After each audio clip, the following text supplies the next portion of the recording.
दान लीला भी बहुत अच्छी है ठाकुर जी की। दान लीला में क्या होता है कि सब सखियां, प्राचीन उस समय के काल में व्यापार कुछ था तो नहीं, लोगों के घर में गाय होती थी, गाय के दूध से घी, दही, मठा आदि ये सब बना के फिर उसका विक्रय करना, यही व्यापार था। और खेती बाड़ी, तो पुरुष जितने थे वो खेतीबाड़ी करते थे और माताएं जो हैं वो दूध, घी, दही आदि इसका विक्रय करने जाती थी। इसी से ही घर चलते थे सबके। लेकिन ठाकुर जी इतने पॉजिटिव थे गोकुल वासियों के लिए कि यहां का दूध, घी, दही बाहर नहीं जाना चाहिए। मैं बैठा हूं, मुझे खवाए दो, मुझे पिवाए दो, मुंह ते चाहे जितना धन ले जाओ, पर बाहर कहीं मत ले जाओ। और बाहर भी मथुरा तो बिल्कुल मत लेके जाओ। तो ठाकुर जी क्या करते थे कि मथुरा जाने वाले मार्ग पर एक नाका बना देते थे। और नाका बना करके, नाका समझते हैं, टैक्स टोल गेट होते हैं, ऐसे ही ठाकुर जी नाका बना देते थे। एक किसी लकड़ी की बढ़िया सुंदर एक वो बनाते जो नीचे ऐसे आ जाती, और वो नहीं भी होती तो छुप करके सब पेड़ों पर बैठ जाते। जैसे ही गोपियां निकलती ऊपर से सारे सखा कूद पड़ते, कहां जा रही हो? अरे हम दही, दूध, घी आदि मक्खन बेचवे जा रही हैं। तो फिर ठाकुर जी बोले, मार्ग को कर प्रदान करो। मतलब अरे वृंदावन से मथुरा जावे को कोई मार्ग थोड़ी है, ये तो हमारे दादा परदादा पर दादा ने चल चल के ये मार्ग बनाए हुए है। गोपी ने कही, अच्छा तुम्हारे पिताजी को बोलो। और नहीं, पिताजी नहीं, पर दादा को मार गए हमारे को, हमारो अधिकार है कर लेवे को। और फिर कर कैसा लेते हैं ठाकुर जी? इतने बड़े बड़े पत्तल लेकर के आते हैं। बोले जब तक ये पत्तल ऐसी इतनी नहीं भर जाए कि नए खिलवे पे छलके को नीचे, तब तक देती रहो। आधे आधे मटका सबन के खत्म हो जाए। फिर वो पावे, मधुमंगल पावे, सीदामा पावे, तनसुका, मनसुका, धनसुका सबरे पावे। गोपियों का फिर व्यापार नहीं हो पाता। इसलिए गोपियां मार्ग बदल बदल करके जाती हैं कि कन्हैया नहीं मिल जाए रास्ता में। लेकिन अद्भुत है ब्रज की लीला। गोपियों को विक्रय भी करना है और ये भी चाहिए कि श्याम सुंदर रास्ते में आके रोकें। अगर गोपियों को मार्ग में ठाकुर जी नहीं मिलते और सही सलामत गोपियां पहुंच जाती हैं तो उनका मन नहीं लगता। कोई आकर के कहे, हाँ दही कहा भाव दियो, अब तो जितना चाहिए ले जा। मतलब अरे भाव तो बता, कहाँ भाव चाहिए तो ले, नहीं तो चलो जा। अरे कछु तो बता कितने रुपया में? बोले कछु भी दे जा। क्यों ऐसे क्यों है रही है? आज श्याम सुंदर नहीं मिले, आज श्याम सुंदर ने भोग नहीं लगाया हमारे दही को, हमारे मक्खन को। गोपियां ठाकुर जी को ही निवेदित करना चाहती हैं, भले ही संसार के लिए प्रस्तुत कर रही हैं, अपने जीवन यापन के लिए प्रस्तुत कर रही हैं, लेकिन सबसे पहले ठाकुर जी उपभोग करें। ये स्थिति गोपी की है। हमारा स्वभाव कैसा है? कुछ भी नवीन अगर आता है जीवन में, नगधीमो, सबसे पहले हमारा भाव क्या होता है कि हमारा प्रेमी संसार का पहले इसका उपभोग करे। पर गोपियों का स्वभाव ऐसा है कि हमारे जीवन में कुछ भी नवीन है उसको सबसे पहले ठाकुर जी भोग लगाए, फिर किसी और को आस्वादन कराना है।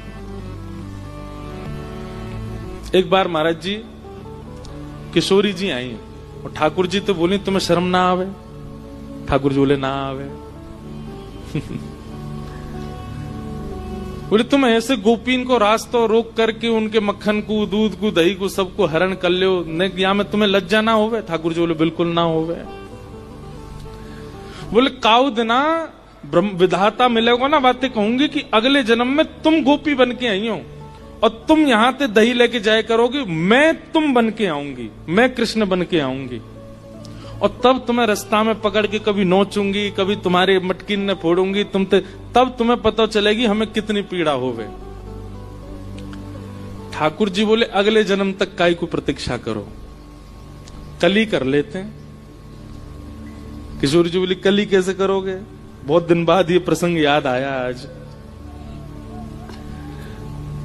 तो ठाकुर जी बोले, एक काम करो, अपने सब वस्त्र मुंह को दे जाओ, अपनो श्रृंगार मुंह को दे जाओ, मैं कल किशोरी जी बन के आऊंगा और मैं अपनी पीतांबरी अपनी पगड़ी, अपनो पटका, अपनी वंशी और अपनो सब श्रृंगार आपके दो, आप कृष्ण बन के आओ।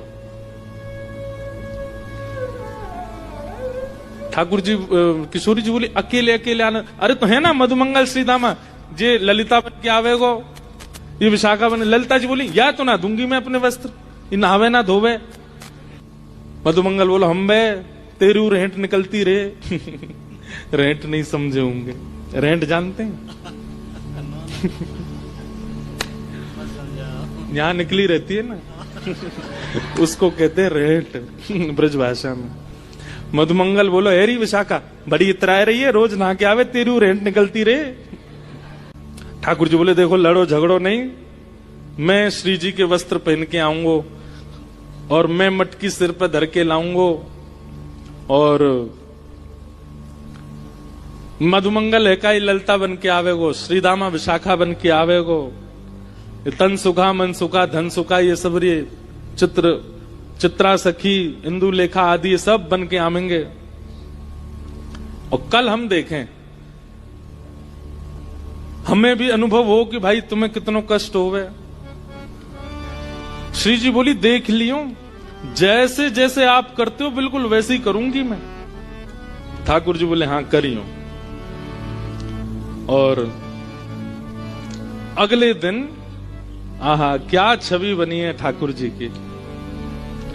किशोरी जी पीतांबरी पहन के आई हैं, धोती पहन के आई हैं ऊंची, पामन में मोटे मोटे कड़ूला, जैसे एक गोप बालक पहनता है, एक गौशाला में गैया की सेवा करे वालों जैसा श्रृंगार करे, वैसी आज श्री जी श्रृंगार करके आई हैं। बगलबंदी पहन के आई हैं, ऊपर तो एक ऐसा पटका डालो है और कमर में एक कारी कमरी बांधी है ठाकुर जी की तरह, सिर पर टेढ़ी सी पाग बांधी है, पाग में सुंदर सुंदर पुष्प लगाए हैं, बीच बीच में पत्ता खोंच लिए हैं, वनमाली बन के जाते हैं ठाकुर जी।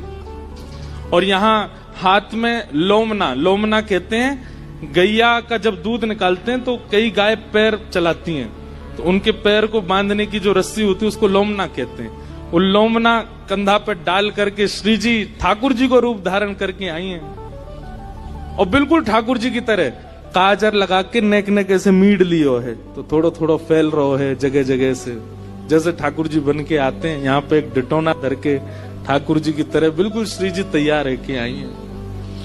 और मधुमंगल श्रीदामा फटे पुराने लत्तान ने पहन के डोले, वैसी सबरी ललता विशाखा बन के आई हैं।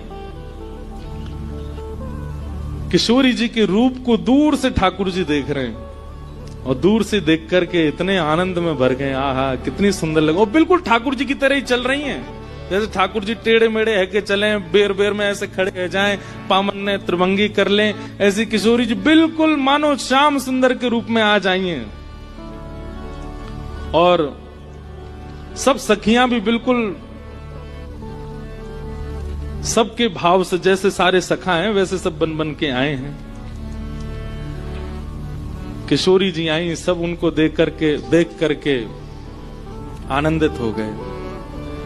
लेकिन जैसे ही श्याम सुंदर आए, आहा लहंगा पहनो है, ऊपर सुंदर चुनरी डारी है, यहाँ पर एक किशोरी जी टीका पहन के आए हैं, कानन में कुंडल झमक रहे हैं, चलें तो हाथन में सुंदर सुंदर ठाकुर जी ने चूड़ी पहनी है, पामन में पाजेब पहनी है, और जैसे श्री जी चलती हैं बिल्कुल वैसे ठाकुर जी चाल चलते आ रहे हैं। रखी है एक मटकी सिर पर धर रखी है, और ठाकुर जी मधुर चाल से चलते आ रहे हैं। श्री जी को देख करके तो सब आनंदित है गए, पर ठाकुर जी को श्री जी के रूप में देख करके किशोरी जी तो मोहित है गई। आहा ये कितने प्यारे लग रहे हैं। अरे विधाता तेने ही लाला काई को बनाए, लाली बना देती और मोह लाला बना देती, फिर आता आनंद। हमारे ब्रज में पद गाते हैं, जैसे ही ठाकुर जी निकले, श्री जी कमर पे हाथ धर करके और महाराज ठाकुर जी को देख रही हैं। ठाकुर जी ऐसे सिर्फ अपने मुंह में पल्लू से छुपाए करके, और मधुमंगल श्रीदामा ये सखी बन के आए, इनते कह रहे हैं देखो सामने श्याम सुंदर खड़े हैं। श्री जी को कह रहे हैं देखो श्याम सुंदर खड़े हैं, यहाँ से चलो, पीछे से भाग के, वहां से भाग के जाते हैं। श्री जी वहां आ जाते, अरे कहाँ को जा रही है, अरे नई नई नवेली दुल्हन, जैसे ठाकुर जी बोलते हैं बिल्कुल वैसे ही बोल रही हैं, और ठाकुर जी वैसे ही संकोच कर रहे हैं जैसे श्री जी करती हैं। इतना सुंदर दृश्य प्रकट हुआ है वृंदावन में।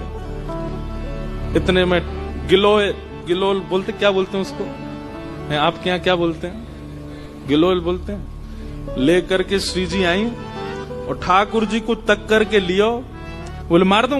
नहीं नहीं श्याम सुंदर ऐसा मत करियो, या में दही भरो, जल नहीं है, जल हो तो चलेगो, मेरो नयो वस्त्र है, भानु बाबा ने मुंह को दियो है, सब बिगड़ जाएगा, कीर्ति मैया बहुत डांटेगी। नहीं नहीं आज तो भिगोंगो, आज तो पंचामृत स्नान कराऊंगो। श्री जी कर रही है लीला। ठाकुर जी भय करके भाग रहे हैं, तभी जाकर के श्री जी ने घेर लिए ठाकुर जी। अब अगर मैं श्री जी कहूं तो ठाकुर जी के रूप में जो श्री जी हैं उनको समझिए, और ठाकुर जी कहूं तो श्री जी के रूप में ठाकुर जी को समझिए। श्री जी ने जाकर के एक सघन वन में घेर लिए ठाकुर जी, और जैसे ठाकुर जी पकड़ करके कभी नोच दें ऐसे नोच रहे हैं, कभी केशन ने खोल रहे हैं, और ठाकुर जी बच बचा के भाग रहे हैं। बोले ऐसे तो ना करूं मैं, बोले अपने रूप में ही रहो, ये बीच में बोलना नहीं, जैसे रहते हो वैसे ही रहो।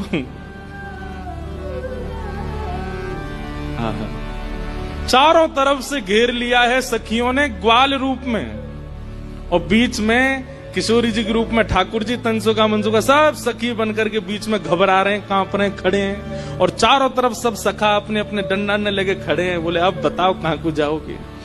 तब हमारे ब्रज में पद गाते हैं,